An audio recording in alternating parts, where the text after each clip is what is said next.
Welcome to the Working Tools Podcast, where today we will interview Most Worshipful Brother Roger Nelson, Grand Master of the Most Worshipful Grand Lodge of Free and Accepted Masons of Washington.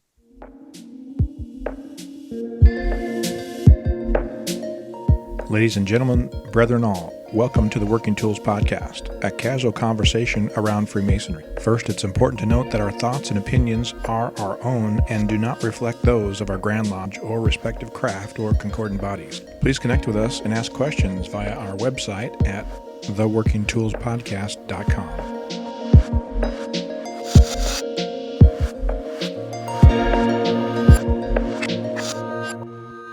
Today on the Working Tools Podcast, we have three of our four usual hosts. We have Very Worshipful Brother David Colbeth from King Solomon Lodge in Auburn, Washington.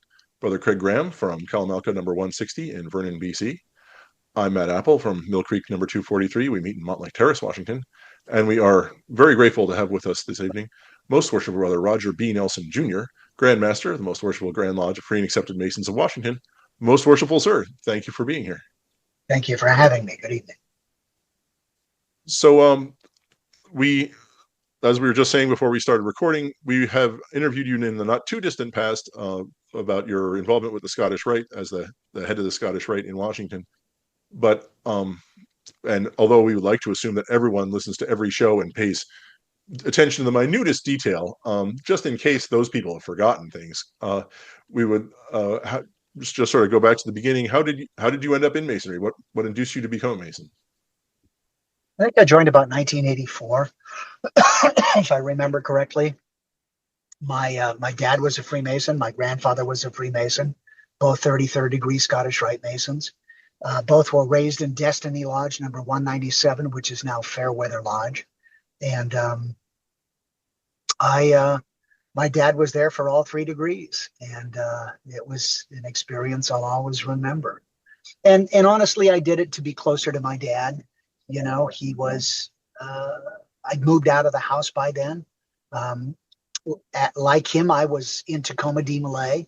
And I think I did it mostly to be closer to him. We didn't talk about Masonry when I was living in the house. He'd walk around the house and mumble his parts.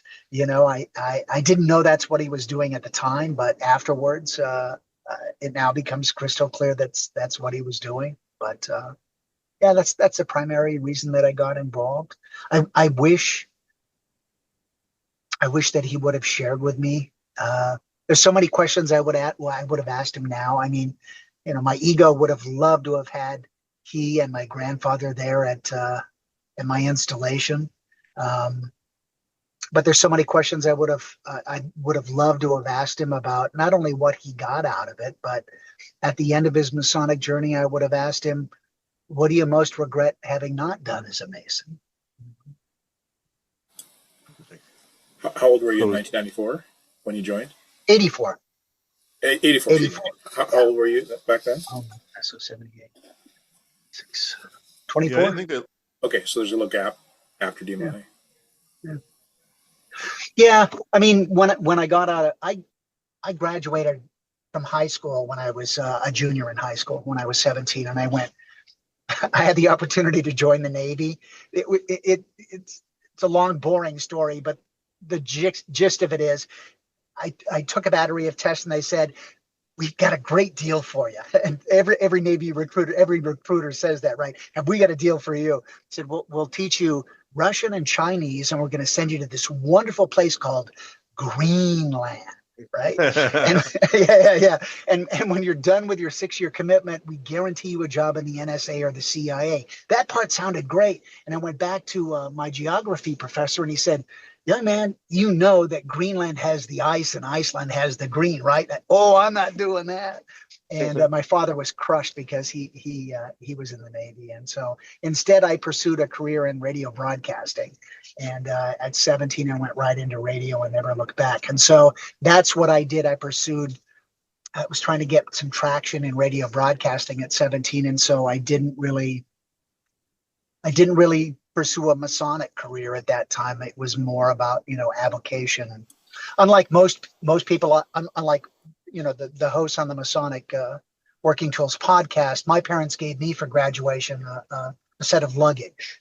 as opposed to microphones. And A one-way train ticket. that's right.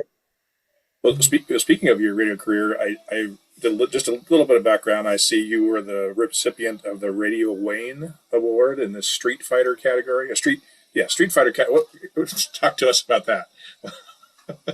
Wow. Yeah, so the Radio Advertising Bureau once a year gives out a national award for what they deem to be the person that does the best job of being a marketing consultant. And I've been very fortunate. About halfway through my career, I guess I'd been in it about 20 years at that point. I'd climbed what I thought was the ladder of success, and I determined, you know what? I think perhaps the ladder is leaning on the wrong building. and I determined that I walked through the parking lot one day, and I saw the cars that the on-air people drove, which is the side that I was on, and I saw that the cars that the business people drove, the sales people, and I thought, you know what?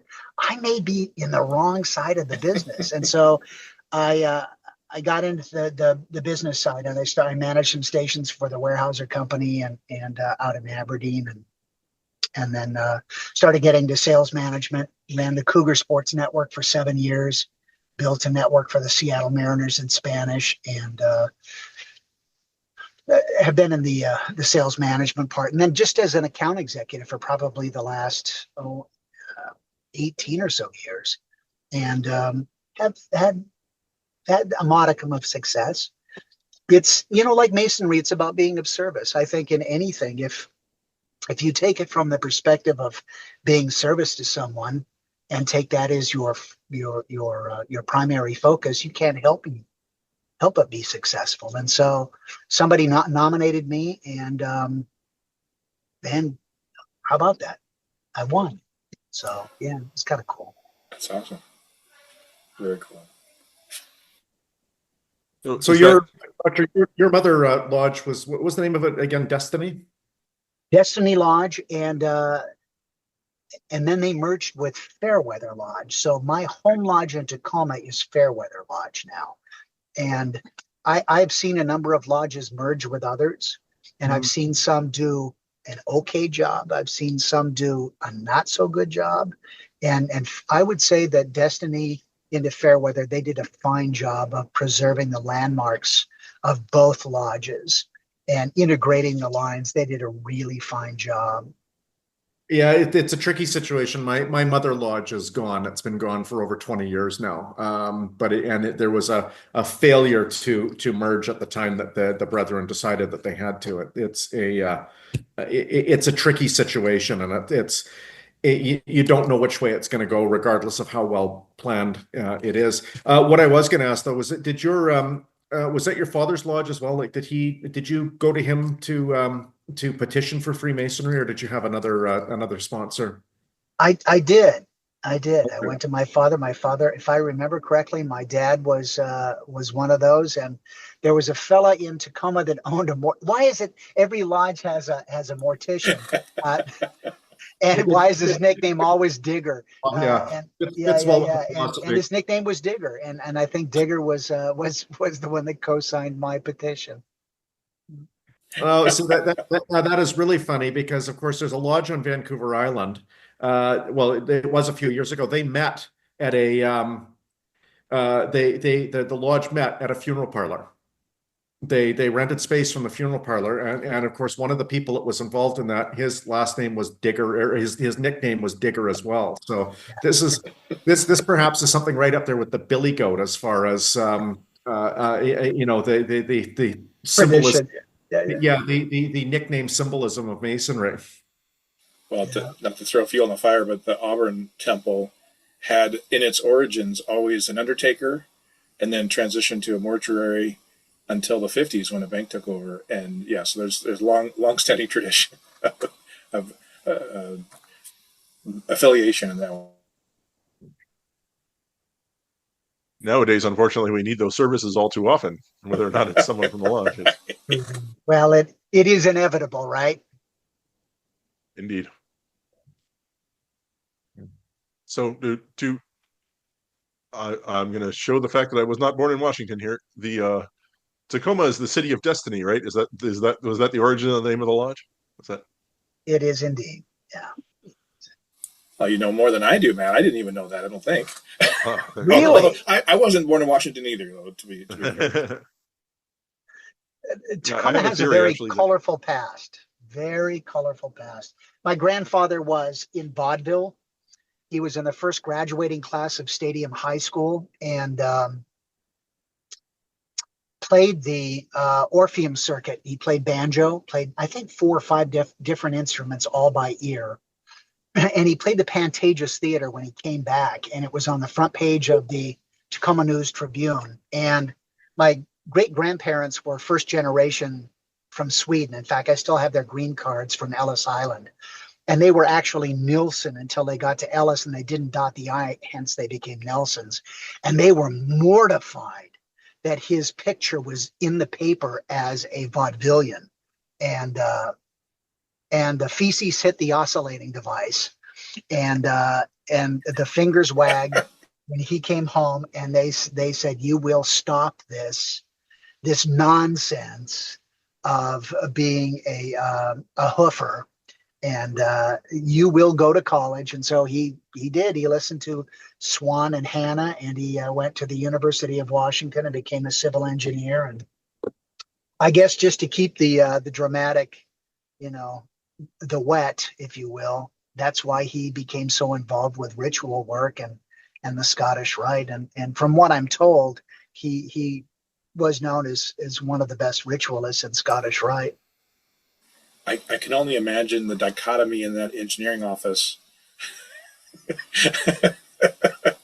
Yeah. That would be a fun place to work, I'll bet, with him. Yeah. I've said more than once that lodges should invest in having someone come out and do acting lessons for the Absolutely.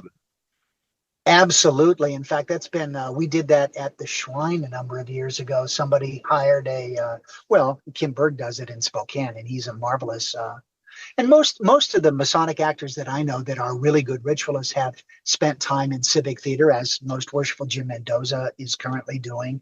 I've spent a number of years in civic theater, and I think community colleges are always willing to lend their drama professors to come out and lecture for a couple of hours.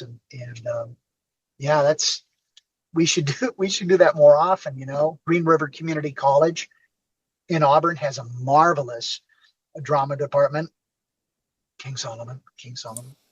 Yeah. So does Auburn High School. Actually, I was part of that. I was mostly in the technical side, but it was funny when I was coming up. I thought I didn't think I could memorize lines, and so I always had the one-line part in the drama class. But I was in the technical side. I ran sound. I did semi-professional sound, and so. But when I got into masonry, I thought I can't memorize. There's no way I'm going to memorize this stuff, and just through rote. I had a wonderful mentor in Al Jorgensen, and he said, "You'll appreciate it when you do it." And so I just kept hammering it, and finally it clicked, and now I'm pretty decent. I can't say that I'm learning a lot more new stuff these days. I wish I had that Adenic ability in some cases to be able to retain stuff a little quicker, but it's work. It does take work, but it's fun to do, especially when it becomes part of what you're doing or who you are. You don't have to worry about the words so much. You can then elaborate and perform. Have you read The Art of Memory? I can't say that I have. It really is, especially as it applies to masonry. It has its roots in Greece, and it may be a fable, but allegedly, and if we go down a rabbit hole, you can edit this out, but it really is a fascinating story. Allegedly, the Art of Memory started in Greece with a bard, and they were having a huge feast, and his patron was rather rotund, and the bard took advantage and made fun of his patron at this huge dinner, talking about how fat he was, and he drooled and he overate, etc. And it wasn't received particularly well by the patron. He didn't like being made fun of.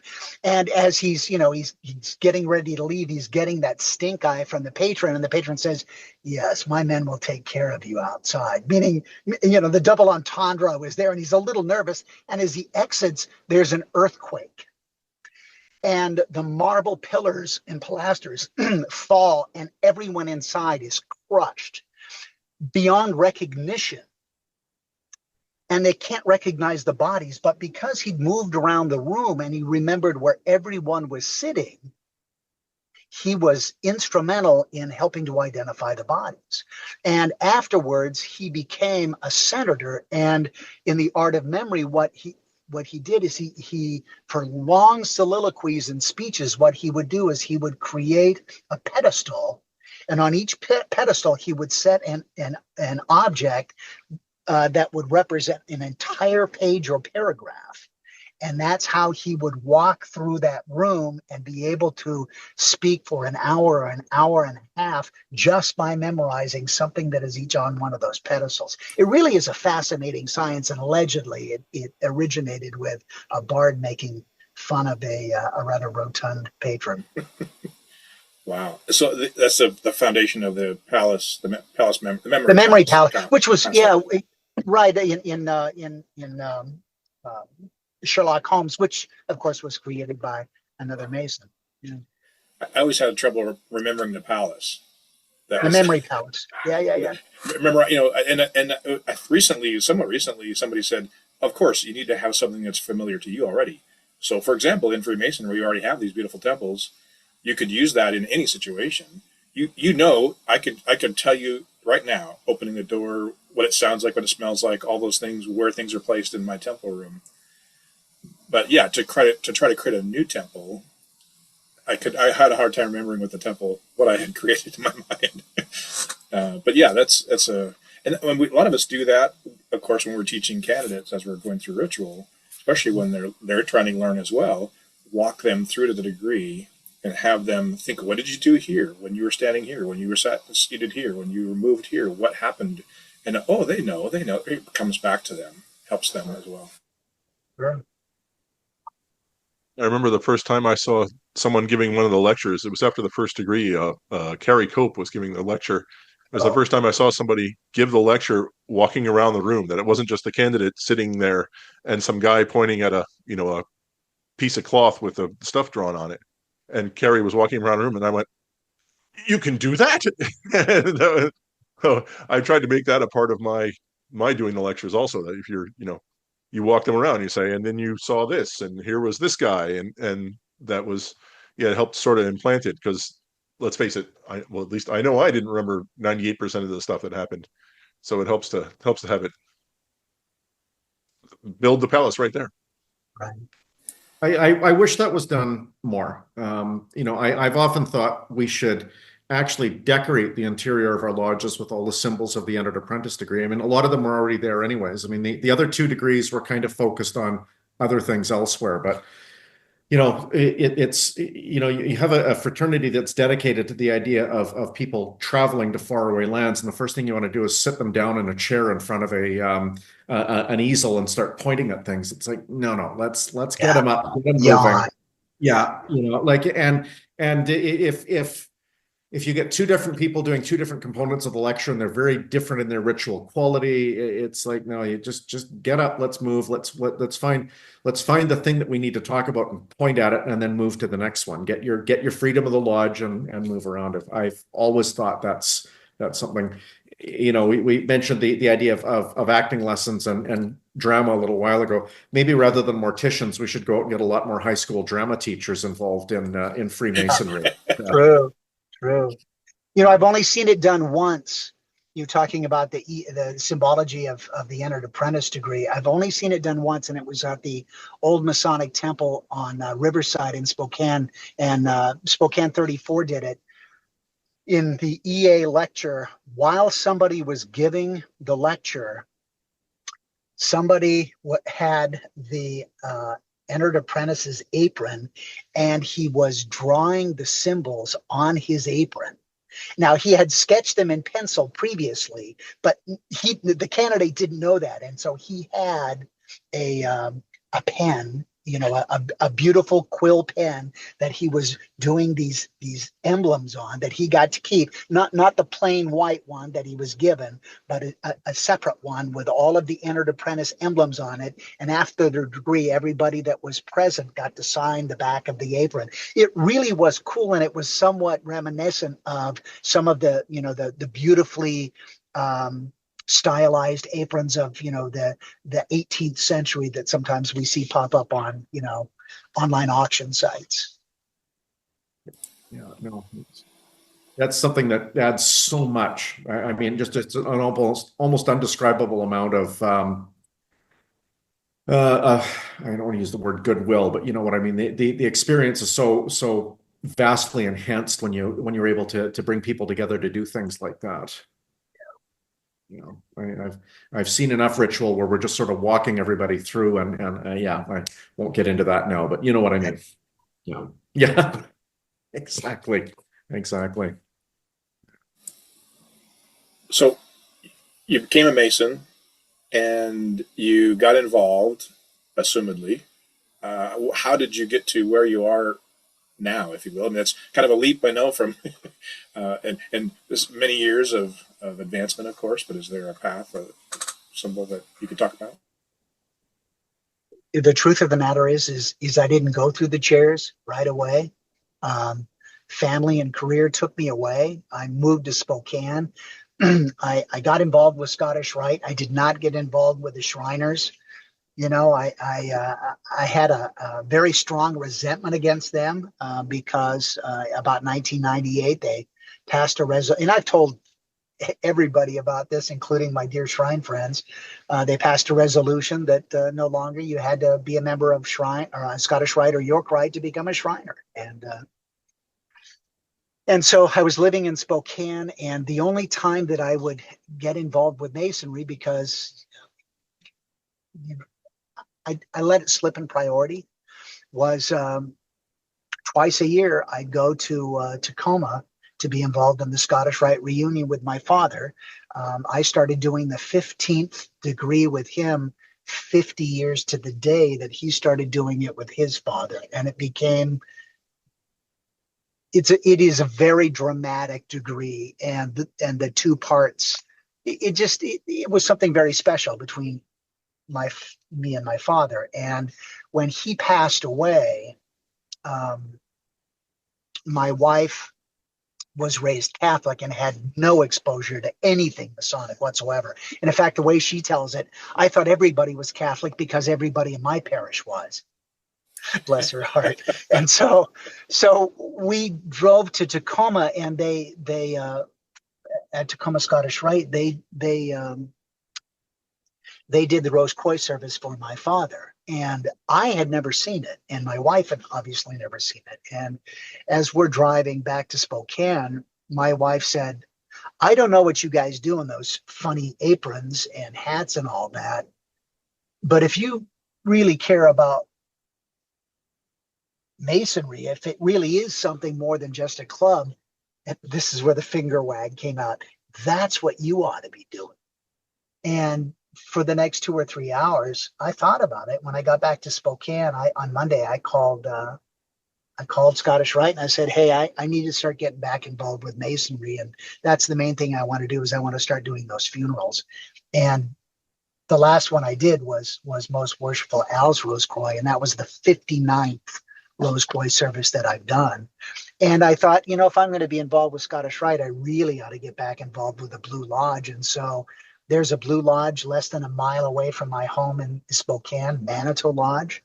And so I showed up there, and they adopted me. They wrapped their arms around me. And I started out as a junior deacon, and I went through the chairs, and I was secretary there for 10 years. Oh my God, what a sentence, right? And it's a marvelous job. And so that really is, and heaven forbid, I think I told you also in the last interview that we had that after my father had passed, part of my spiritual hygiene, if you will, is prayer and meditation.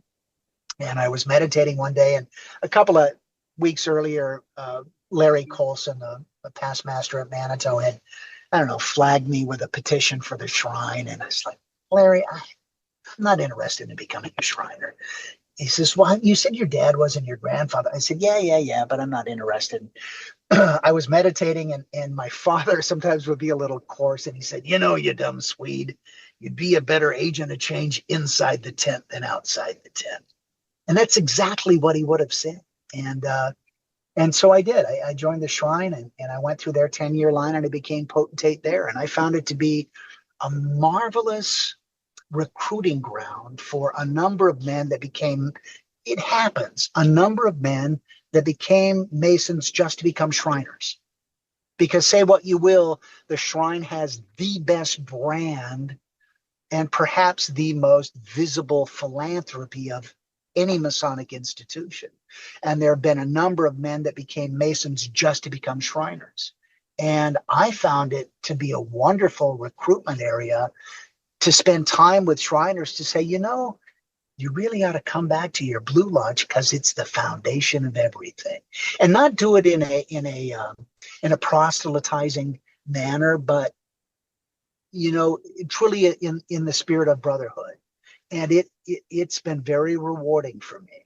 And I think my father, if he would have said that, I think he'd be very proud of the way that I embraced his philosophy. So. Yeah, so that's what I did, and I do miss my brothers at Fairweather. I'm kind of anxious to getting over there in December for Jimothy Rogers' installation as a worshipful master, and seeing my brothers there.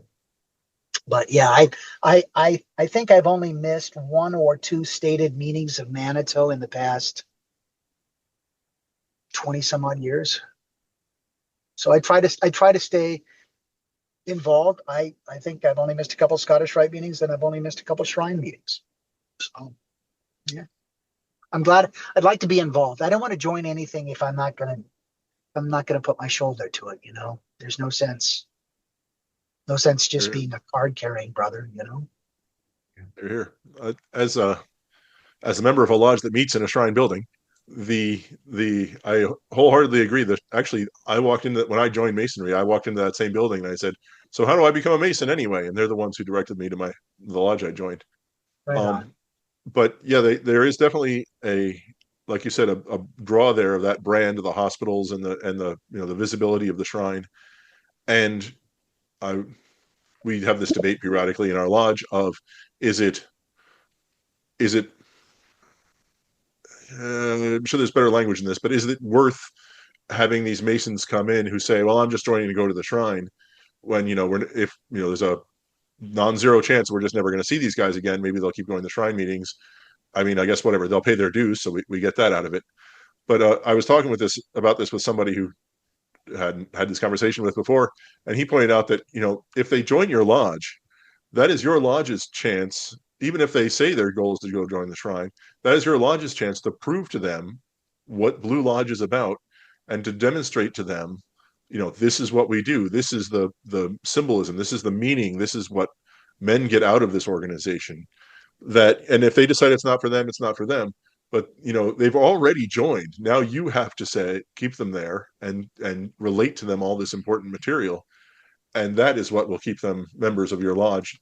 Other than, like you were saying, just a name on a list somewhere. At least they're in the quarry, for God's sakes. Yep. Yeah. Yep. Yeah.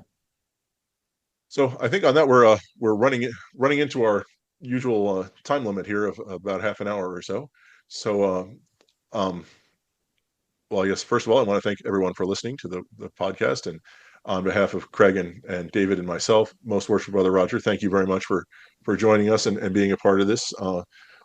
Hopefully we didn't, I don't think, talk about any of your grandmasterness yet. So I'm hoping we can convince you to stay around for another episode and pepper you with hard-hitting, dynamic questions about that, as we are known to do. But thank you very much, Most Worshipful, for being on the show. And we thank you all for listening to the Working Tools Podcast. Goodbye.